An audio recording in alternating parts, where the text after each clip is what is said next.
Good afternoon, everyone. Happy Friday. So what have you all been up to? We went out and gave our clap for the NHS last night, which is a really nice weekly ritual, I suppose. Nice way to kind of check in with neighbours and appreciate all the hard work that the NHS key workers are doing.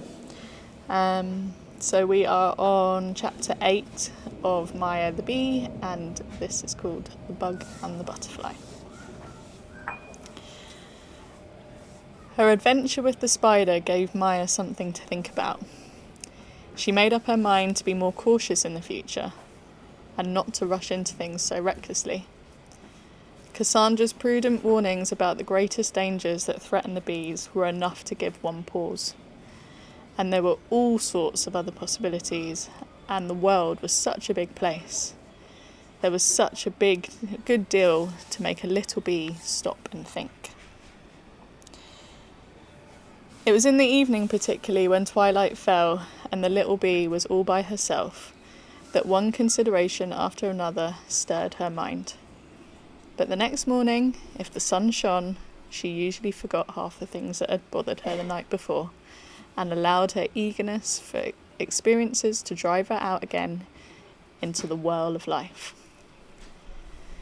One day she met a very cautious creature. It was angular and flat as a pancake, but had a rather neat design on its sheath, and whether its sheath were wings or what, she couldn't really tell. The odd little monster sat absolutely still on the shaded leaf of a raspberry bush, its eyes half closed, apparently struck in meditation. The scent of the raspberries spread around it deliciously, and Maya wanted to find out what sort of animal it was. She flew to the next door leaf and said, "How do you do?" But the stranger made no reply. "How do you do, again?" said Maya, and gave it a little tap.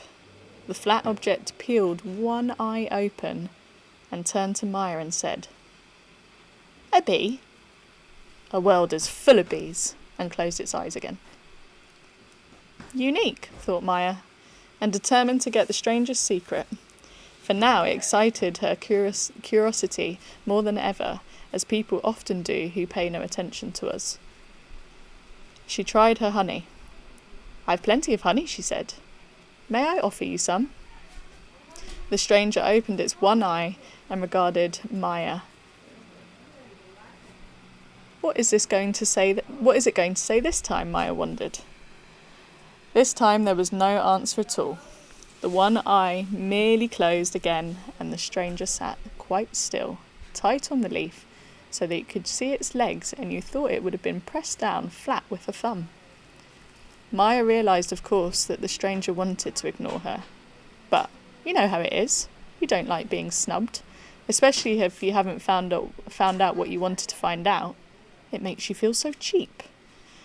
"Whoever you are," cried Maya, "permit me to inform you that insects are in the habit of greeting each other, especially when one of them happens to be a bee."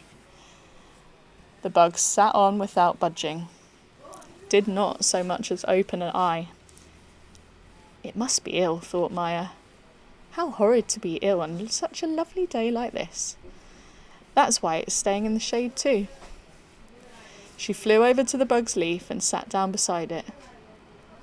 "Aren't you feeling very well?" she asked, so very friendly. At this, the funny creature began to move away. Move is the only word to use, because it didn't walk or run or fly or hop. It went as if it was shoved by an invisible hand. "It hasn't got any legs. That must be why it's cross," said Maya. When it reached the stem of the leaf, it stopped a second, moved on again, and to her astonishment, Maya saw that it had left behind a little brown drop. How very singular, she thought, and clapped her hand to her nose and held it tight shut. The stench that came from the little brown drop, Maya almost fainted. She flew away as fast as she could and seated herself on the raspberry, where she held on to her nose and shivered in disgust and excitement. Serves you right, someone called above her and laughed. Why take up a stink bug? Don't laugh, cried Maya.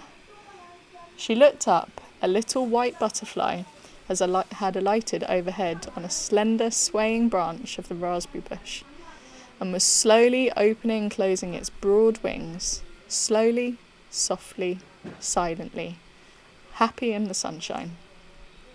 Black corners to its wings, round black marks in the centre of each wing, and 4 round black marks in all.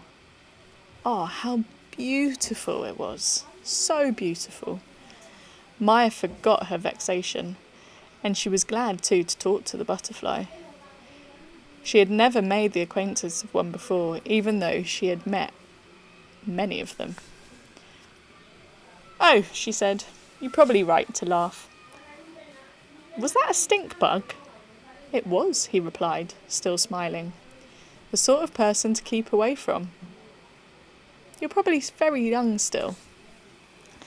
Well, observed Maya, I shouldn't say I was exactly. I've been through a great deal, you know.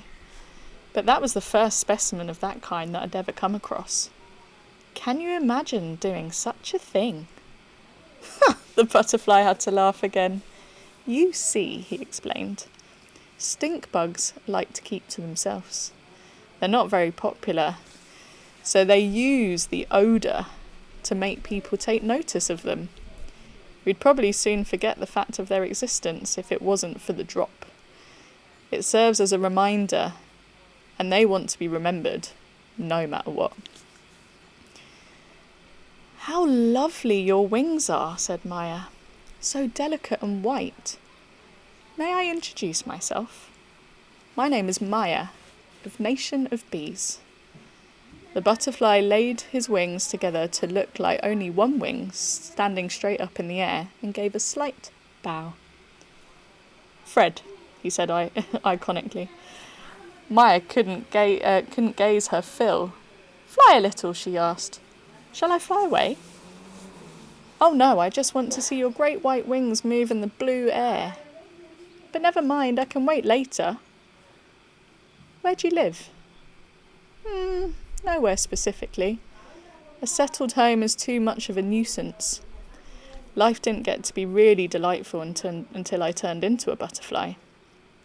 Before that, while I was still a caterpillar, I couldn't leave the cabbage, and all I did was eat and squabble. What do you mean? Said Maya. I used to be a caterpillar, explained Fred.